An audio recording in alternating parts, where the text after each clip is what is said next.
I remember the exact moment my perfect life shattered into a million pieces. It was a Thursday afternoon in late September, and I was lying on the ultrasound table at Dr. Patricia Morrison's office in Manhattan, watching the grainy black and white images on the monitor as she moved the wand across my rounded belly. I was 20 weeks pregnant, halfway through this journey, and this was supposed to be the exciting anatomy scan where we'd find out if we were having a boy or a girl. My name is Sophia Chen. I'm 32 years old, and I design skyscrapers for a living. I'm a senior architect at Morrison & Sterling, one of the most prestigious firms in New York City, the kind of place where we don't just design buildings, we create landmarks that define city skylines. I've always been the practical one in my family, the person who measures twice and cuts once, the woman who reads every single page of a contract before signing anything. Which is why what happened to me over the following weeks seems so completely impossible, even now. I was married to Alexander Hunt. If you don't recognize that name, you're probably not reading Forbes, TechCrunch, or the Wall Street Journal. My husband was a tech billionaire, the founder and CEO of Nexus Solutions, a cloud computing company valued at just over $3 billion.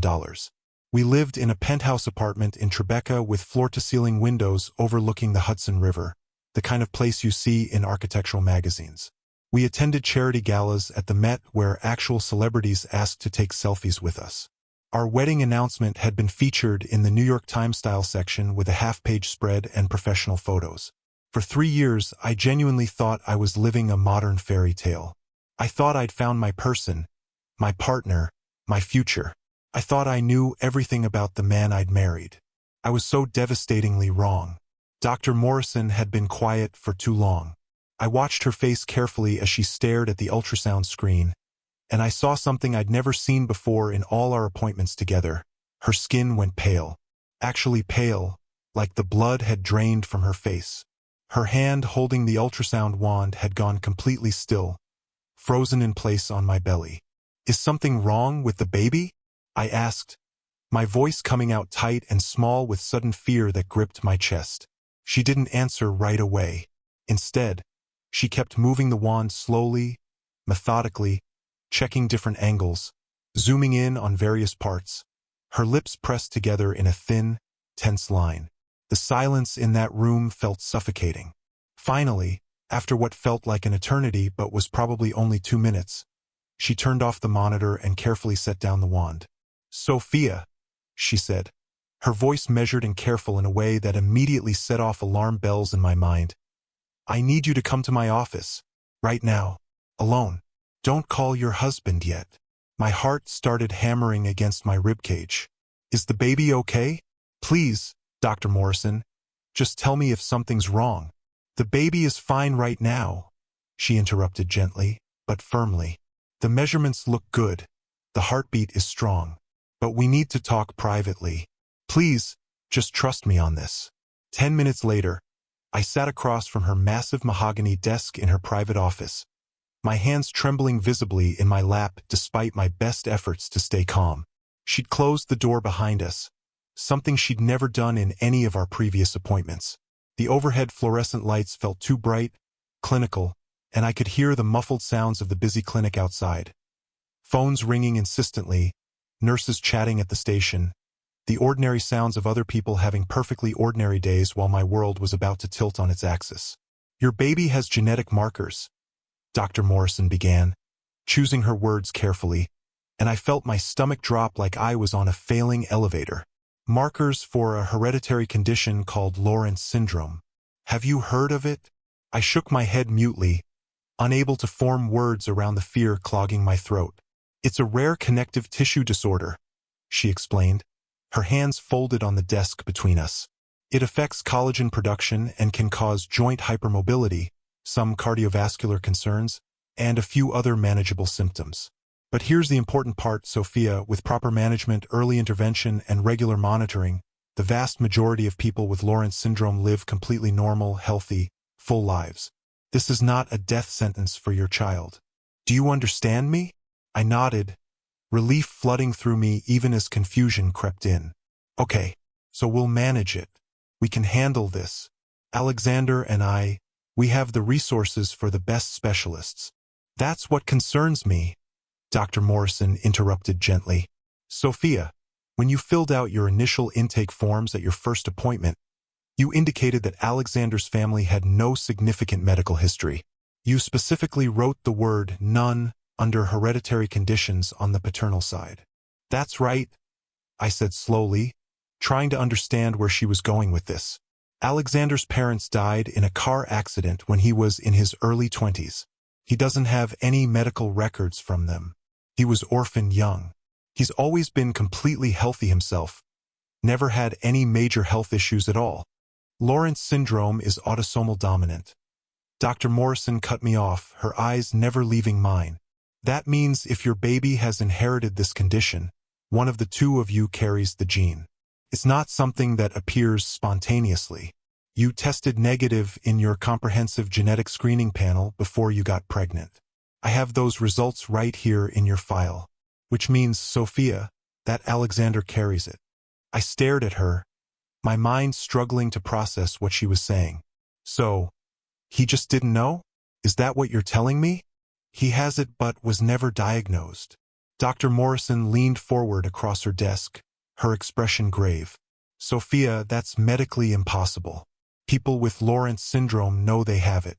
The condition presents clearly in childhood, noticeable joint flexibility issues, some minor cardiovascular symptoms that require monitoring, distinctive physical characteristics that any pediatrician would flag. If Alexander has Lawrence syndrome and the genetics prove he must, then he would have been diagnosed as a child. He would have medical records. He would have been seeing specialists. This isn't something you can have without knowing it. The room felt like it was tilting. I gripped the arms of the chair to steady myself. What are you saying? I'm saying your husband lied to you about his medical history, Dr. Morrison said quietly. And I need to know why. Sophia, how much do you actually know about Alexander's medical background? About his childhood? About his family? And that's when it really hit me for the first time. I didn't know. I didn't know anything. In 3 years of marriage, Alexander had always deflected questions about his past. His parents were dead, he'd say, and it was too painful to talk about. He had no siblings, no extended family, no one from his past life. He'd reinvented himself after their deaths, built his company from nothing, created a new life. It was part of his origin story, part of what made him so impressive, the self-made billionaire who'd overcome tragedy. But what if it was all a lie? I need to get his medical records, I said, my voice sounding distant to my own ears. For the baby. We need to know exactly what we're dealing with, right? Dr. Morrison nodded slowly. Yes, and Sophia, I want you to be very careful about how you approach this. Something about this situation doesn't feel right to me. Trust your instincts. I left her office in a daze, my mind spinning. Instead of going home immediately, I sat in my car in the parking garage for 20 minutes, staring at my phone. Finally, I called the one person I knew I could trust completely. My older sister, Maya. Maya Chen was an investigative journalist for the Boston Globe, the kind of reporter who'd won awards for exposing corruption and breaking stories that powerful people didn't want broken. She was fearless, brilliant, and she'd never particularly liked Alexander, though she'd been too polite to say so directly. Maya, I said when she answered, my voice shaking despite my best efforts to sound normal. I need your help. Something's wrong. Something's really wrong with Alexander. What happened? She asked immediately, her reporter instincts kicking in. Are you safe? Where are you? I'm safe. I'm in my car. But Maya, the doctor found something today at my ultrasound. The baby has a genetic condition that Alexander would have to carry. But he told me he has no medical history. He told me his parents are dead and there are no records. But the doctor says that's impossible. He would know if he had this. He would have been diagnosed as a child. There was a long pause on the other end of the line. When Maya spoke again, her voice had changed, gone sharp and focused. Soph, billionaires don't just appear from nowhere with no past. There's always a trail. Let me dig into Alexander's background. Real deep. Can you give me a few days? Yes, I said, relief flooding through me. But Maya, don't tell anyone. Not yet. Something about this feels dangerous. I won't say a word, she promised. But Sophia? If your instincts are telling you something's wrong, they're probably right. Be careful around him until we know more. I drove home in a fog, my mind racing through every conversation I'd ever had with Alexander about his past, looking for clues I'd missed. By the time I pulled into our building's underground parking garage, I'd made a decision. I would act completely normal. I would pretend the ultrasound had been routine, that everything was fine, that I suspected nothing. I was an architect. I knew how to read blueprints, how to spot structural problems before they became catastrophic failures. I would approach this the same way, carefully, methodically, gathering information before the whole thing came crashing down. Alexander was already home when I walked into our penthouse, working at his laptop at the kitchen island. He looked up when I entered, his handsome face breaking into that charming smile that had first attracted me to him 4 years ago at a tech conference where I'd been presenting on sustainable architecture. "How was the appointment?" he asked, closing his laptop and giving me his full attention. "Did we find out if it's a boy or a girl?" "The baby wasn't in a good position," I lied smoothly, the words coming easier than I'd expected. "We'll have to wait until the next ultrasound. But everything looks healthy." "That's wonderful," Alexander said, pulling me into his arms. He smelled like expensive cologne and coffee. I was thinking we should start seriously discussing names, and I found this incredible designer who does custom nurseries. I want to book them before they're fully booked for the season. As he talked enthusiastically about crib styles and color schemes, I felt a chill run down my spine. Every word coming out of his mouth suddenly felt calculated, performed. How had I never noticed it before? That night, I lay in bed next to my sleeping billionaire husband, watching the rise and fall of his chest in the darkness, and wondered who he really was. The man I'd married, or someone else entirely? Someone capable of building an elaborate lie that had lasted for years? My phone buzzed softly on my nightstand. A text from Maya. "We need to talk. In person. Tomorrow. I'm catching the first train to New York in the morning. Don't tell Alexander I'm coming." I didn't sleep at all that night. Maya arrived at my architectural firm's office the next afternoon, carrying a bulging leather messenger bag and wearing the grim expression of someone who'd uncovered something terrible. I'd told Alexander the first had an important client meeting that would run late, and we'd met in one of the firm's private conference rooms on the 40th floor, with views of the city stretching out below us. "Before I show you any of this," Maya said, pulling folders and a laptop from her bag, "I need you to prepare yourself. What I found is bad, Sophia. Really bad. Just tell me," I said, my hands clenched in my lap.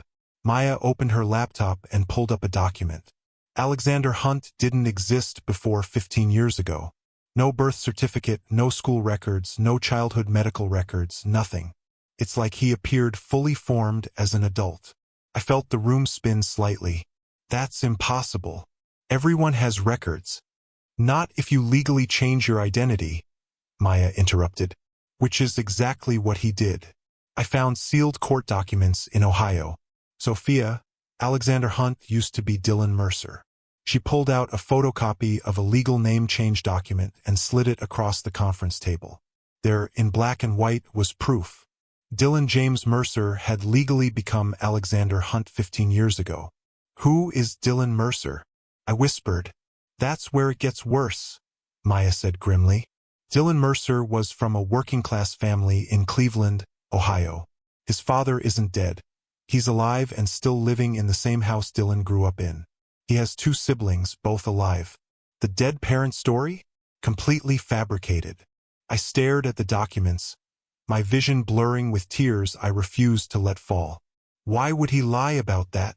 Because the truth doesn't fit the narrative of the self-made tech genius, Maya said. But Sophia, that's not even the worst part. I traced his money backward. The billions didn't come from Nexus Solutions. That company was successful, sure, but not $3 billion successful. I found the real source of his wealth. She pulled out another document, a marriage certificate. 18 years ago, Dylan Mercer married a woman named Rebecca Ashford. The Ashford family owed money from Boston, worth about $800 million. Rebecca was their only child. My heart was pounding so hard I could hear it in my ears. What happened to her? Maya's expression became even more grave. She died 12 years ago. The death certificate says complications from pregnancy. Sophia, she was 6 months pregnant when she died. The conference room felt like it was closing in on me. I couldn't breathe properly. He inherited her money. All of it, Maya confirmed. The Ashford family fought it, hired private investigators, but they couldn't prove anything. Dylan, or Alexander as he'd already started calling himself by then, walked away with almost the entire fortune. That's what he used to fund Nexus Solutions and build his billionaire persona. I forced myself to breathe slowly, to think clearly. Okay, so he lied about his past and he married into money. That's awful, but it doesn't mean. There's more, Maya interrupted. Sophia, there was another wife, between Rebecca and you. She pulled out another set of documents. Jennifer Cole.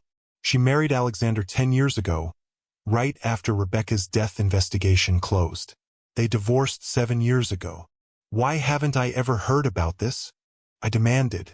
There's no record of him being married before me. Because the divorce settlement included a strict non-disclosure agreement, Maya said. But I found her, Sophia. I found Jennifer. She's living in Seattle under a new name. And when I explained who I was and why I was calling, she agreed to talk. She's been waiting for years for someone to expose him.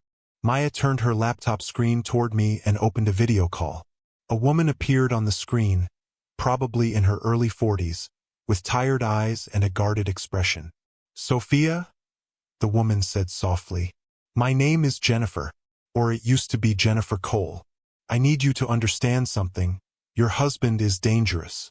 For the next 30 minutes, I listened to Jennifer's story, and with every word, I felt like I was falling into a nightmare. She described how Alexander had pursued her relentlessly after Rebecca's death, love-bombing her with gifts and attention and promises of a beautiful future together. How they'd married quickly within 6 months of meeting. How she'd gotten pregnant almost immediately. That's when everything changed, Jennifer said, her voice trembling slightly even years later. During the pregnancy, he became controlling. He monitored everything I ate, everywhere I went. He isolated me from my family and friends. He insisted on specific doctors, specific hospitals. He was obsessed with the pregnancy in a way that felt wrong, like he cared more about the baby than about me. What happened? I asked, though part of me already knew.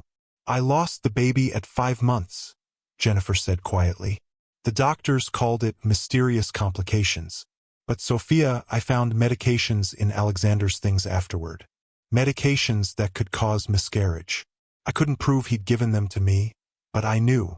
I knew he'd done something. Why would he want you to miscarry? I asked, confused.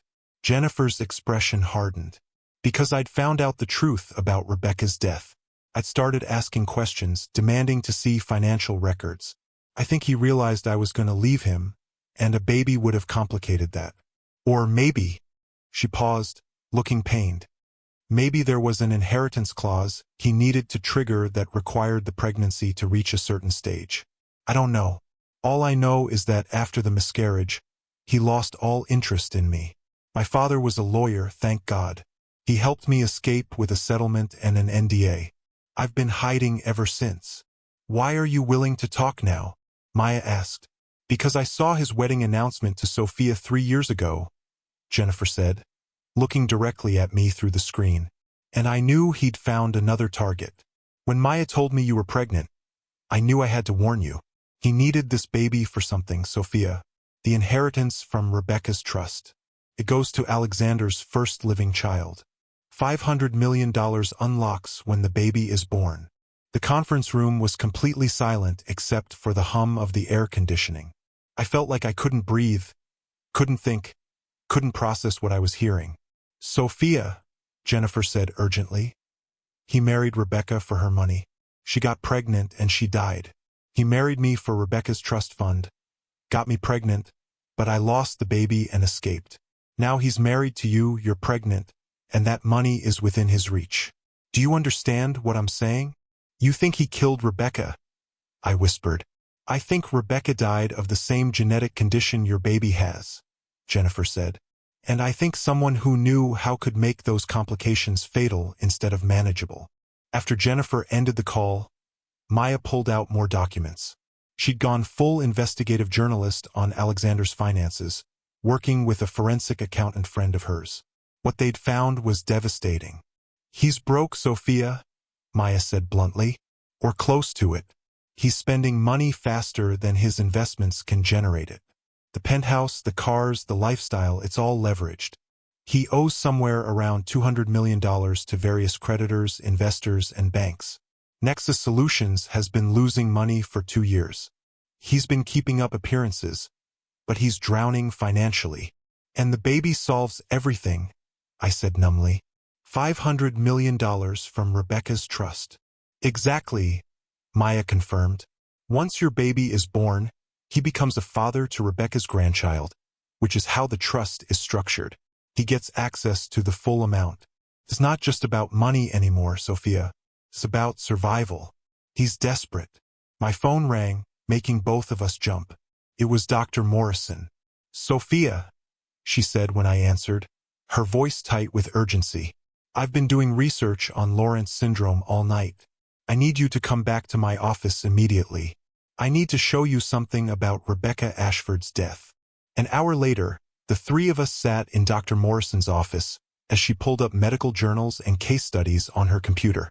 "Lawrence syndrome is manageable," Dr. Morrison explained. "But there are specific medications that, if given during pregnancy to someone with this condition, could trigger fatal complications.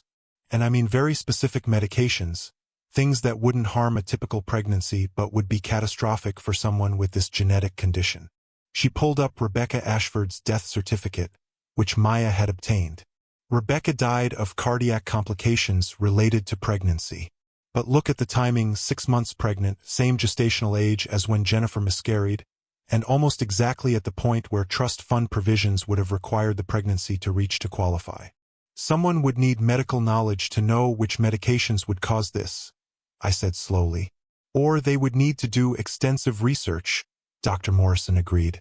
"Sophia, I believe your husband may have caused Rebecca's death and Jennifer's miscarriage deliberately, and I believe you and your baby are in danger."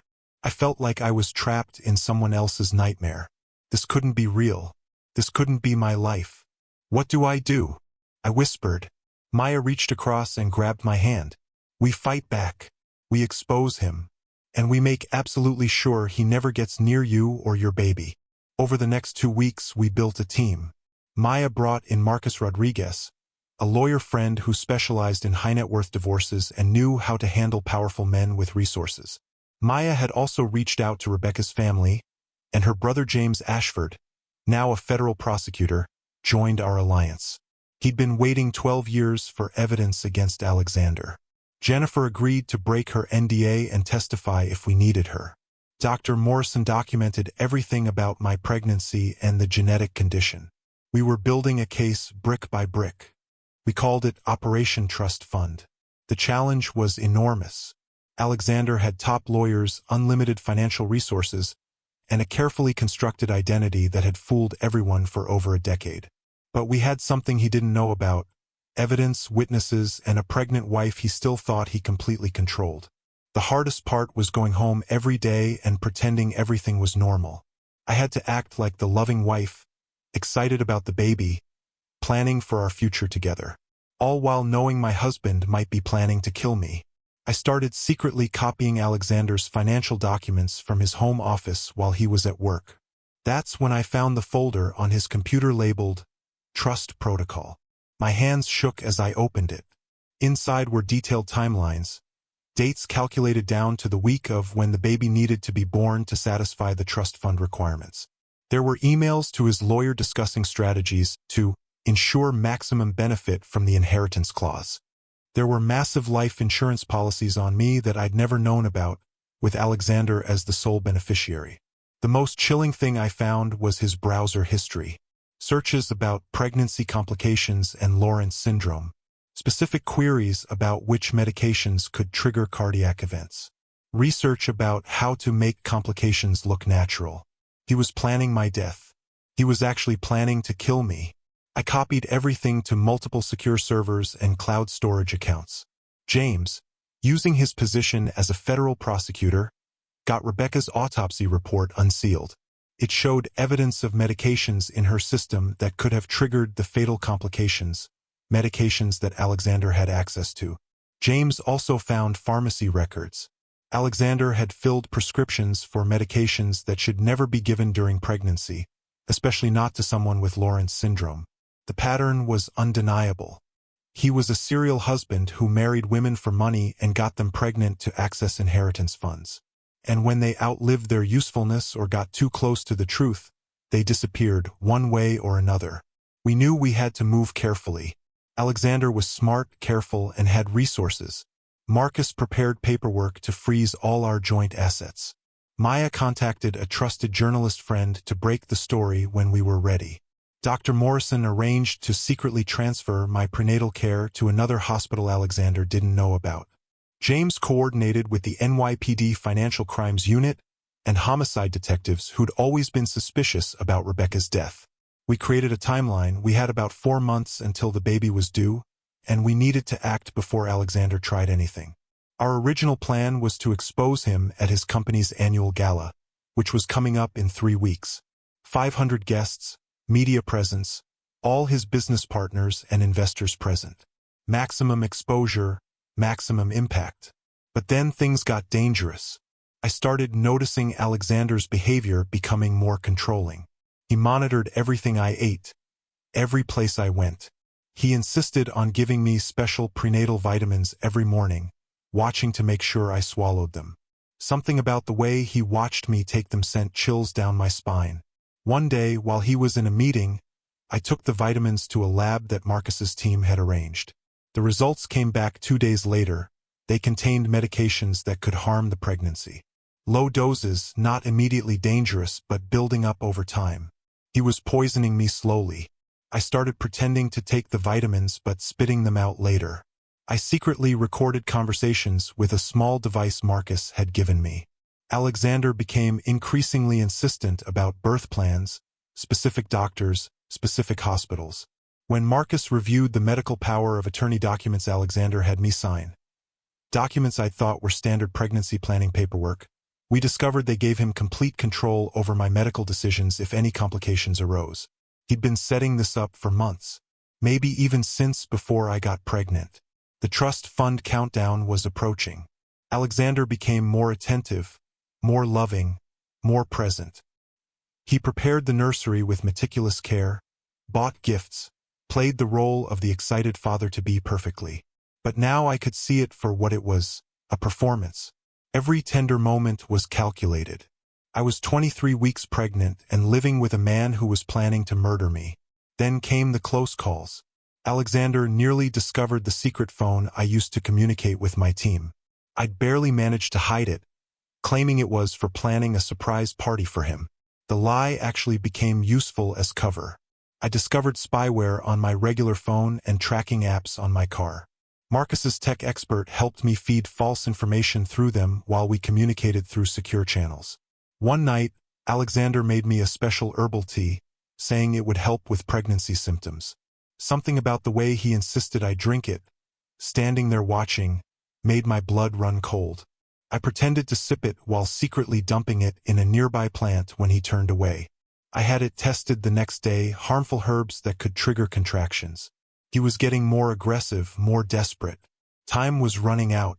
When Alexander saw Maya's name on my call log, he questioned me about it with an edge I'd never heard before. I stuck to our cover story.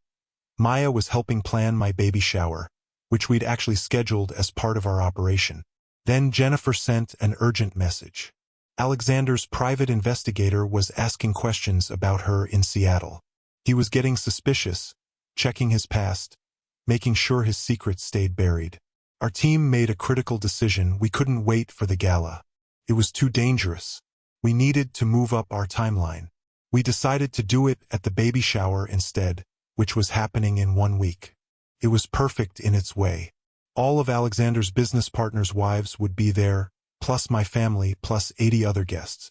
We weaponized the guest list, secretly inviting Rebecca's family, arranging for Jennifer to come undercover, and ensuring media would be present disguised as lifestyle bloggers covering the event. Alexander loved the idea of a lavish baby shower. It played into his image of the successful, devoted husband. His arrogance was our advantage. Maya worked around the clock, compiling all our evidence into a devastating presentation. Documentary style with photos, documents, testimony, everything. Marcus had divorce papers, a restraining order, and a criminal complaint ready to file. James coordinated with undercover police who would be present at the venue. I was 24 weeks pregnant, terrified, exhausted, but determined to protect my baby and expose the man who'd been lying to me since the day we met. The final week was torture. Alexander was increasingly attentive and controlling. He questioned where I went, who I talked to, what I ate. Every moment felt like walking on a knife's edge, wondering if he suspected something, wondering if he'd act before we could. The night before the baby shower, I barely slept. I lay in bed staring at the ceiling, one hand on my belly, feeling my baby kick. This little person inside me had no idea that tomorrow, everything would change. The morning of the shower, I stood in front of the mirror in our bedroom, putting on the designer maternity dress Alexander had chosen for me. It was beautiful, pale blue silk that made me look ethereal and perfect. I looked like a princess, like the perfect billionaire's wife celebrating her first child. I looked like a lie. I touched my belly and whispered to my baby, "Today we get free." The venue was spectacular. A luxurious event space in Midtown with soaring ceilings, crystal chandeliers, and massive windows overlooking the city. There were towers of beautifully wrapped gifts, elaborate floral arrangements, tables of expensive catering, and champagne for everyone except me with my sparkling cider.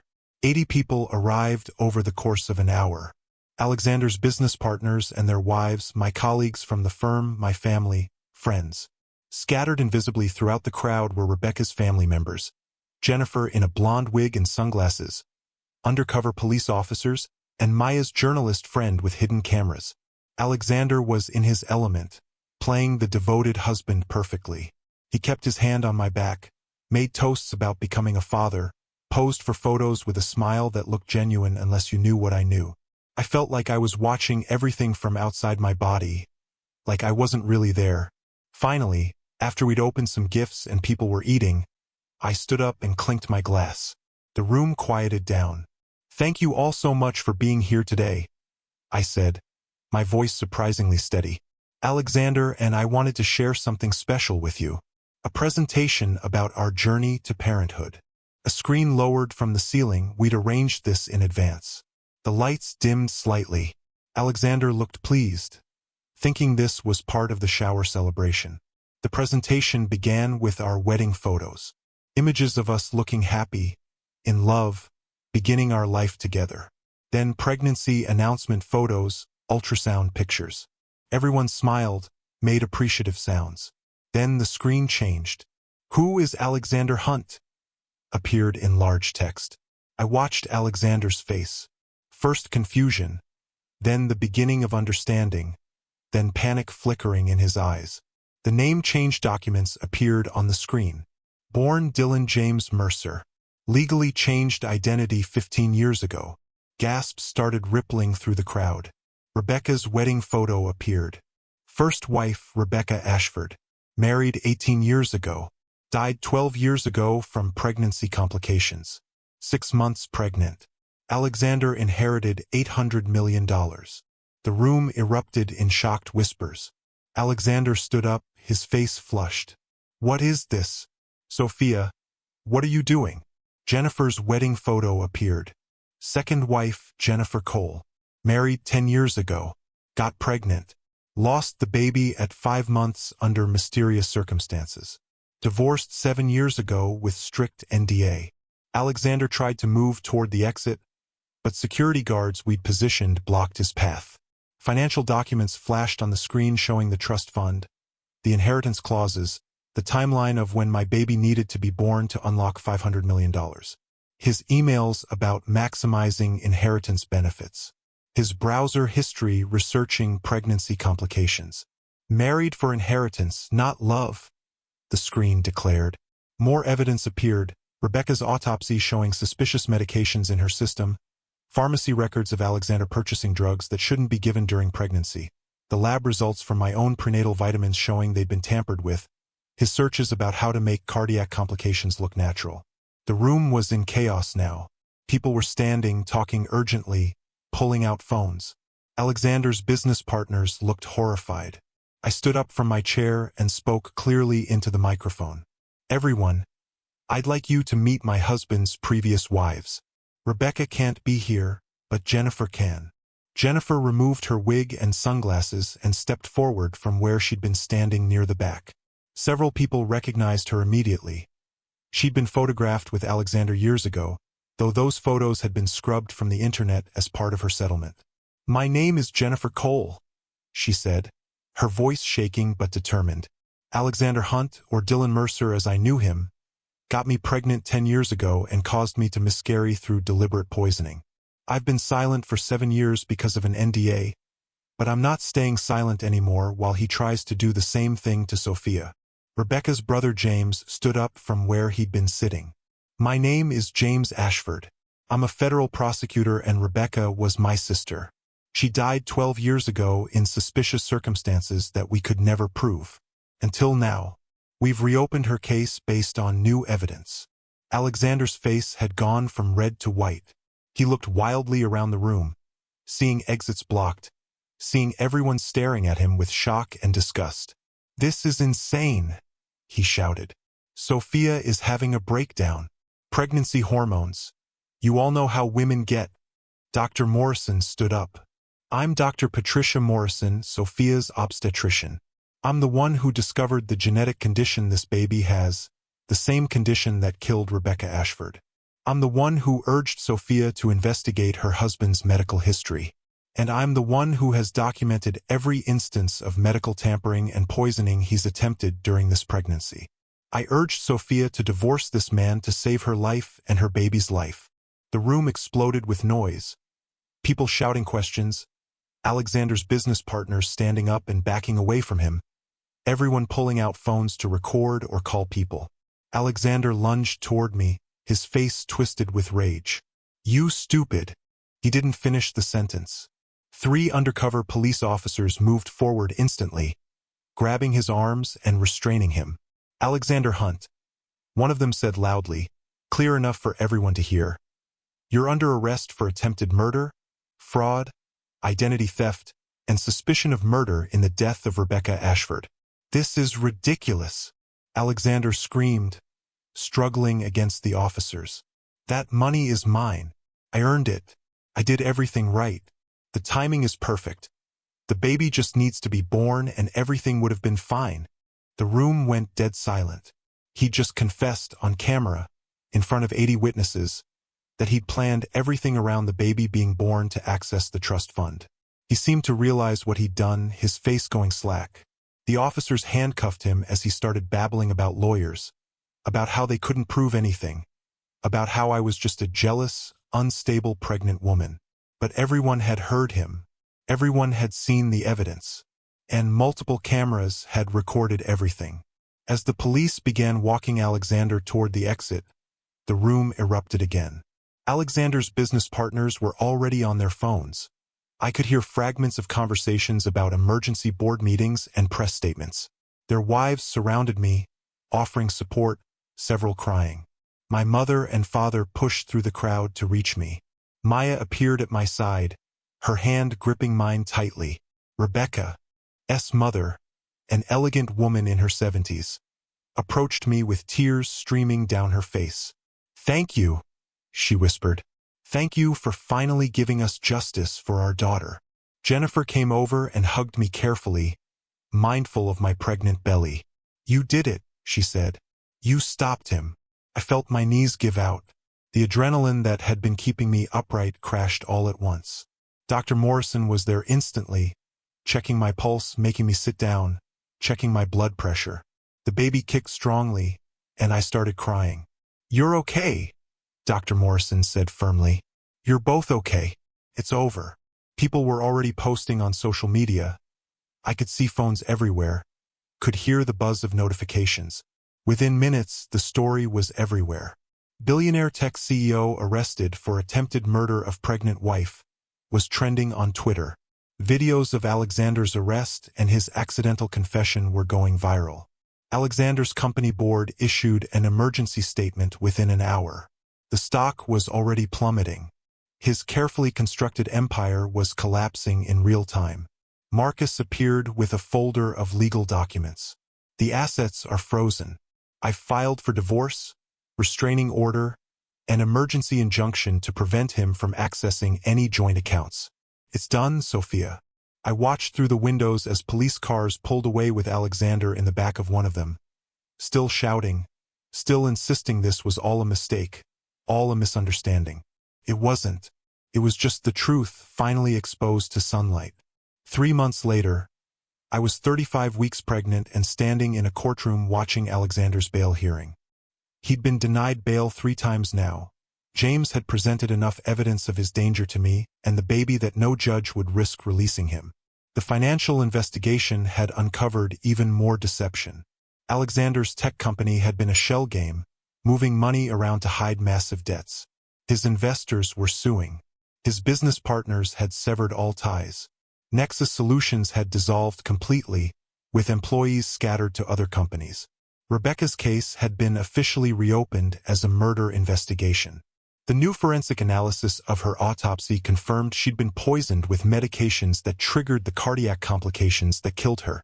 Alexander's pharmacy records from that time period matched. Jennifer had filed a civil lawsuit as well, and other women had started coming forward with stories of Alexander's manipulation and financial abuse. My divorce was proceeding smoothly. Marcus had found enough fraud in our prenuptial agreement to make it invalid. I was getting the marital home and a substantial settlement. More importantly, Alexander's parental rights were being terminated based on the criminal charges and the danger he posed. Rebecca's family, especially her mother and James, had become part of my life. They'd set up a trust fund for my baby, independent of the cursed inheritance that had motivated all of Alexander's crimes. They wanted to honor Rebecca's memory by supporting the child who'd inadvertently helped expose her killer. She would have loved this baby, Rebecca's mother told me one afternoon over tea. She wanted to be a mother so badly. I think she'd be happy knowing that exposing Dylan's evil saved your child's life. Jennifer and I had become unlikely friends. She flew out to New York twice to attend court proceedings and to check on me. We were planning to write a book together about our experiences, hoping to help other women recognize the warning signs of financial abuse and control in relationships. The media attention had been overwhelming at first, but Maya had helped me manage it. We'd given one exclusive interview to 60 Minutes, telling the whole story. The response had been incredible, thousands of messages from women who'd experienced similar situations, organizations dedicated to helping people escape abusive marriages, legislators talking about closing loopholes in inheritance law that enabled people like Alexander to profit from their crimes. My foundation, which I'd named the Rebecca Ashford Foundation for Financial Justice, was already receiving donations and helping women escape dangerous marriages where money and control were being weaponized against them. I'd moved out of the Tribeca penthouse and into a smaller but beautiful townhouse in Brooklyn that I'd bought with my own money from my architecture career. I was furnishing it slowly, carefully, choosing every piece myself. It was mine in a way the penthouse had never been. My baby was thriving. The Lawrence syndrome was being carefully monitored by Dr. Morrison and a team of specialists. With proper care and management, my daughter, yes, a daughter, would live a completely normal, healthy life. I decided to name her Rebecca Maya Chen.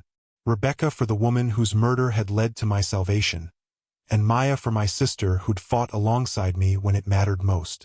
The night I went into labor, I was surrounded by people who actually loved me. My parents, Maya, Dr. Morrison, and surprisingly, Rebecca's mother, who'd asked to be there and who I'd welcomed with gratitude. Alexander's lawyers had tried one last time to claim parental rights, to argue he should be notified of the birth, but James had shut that down.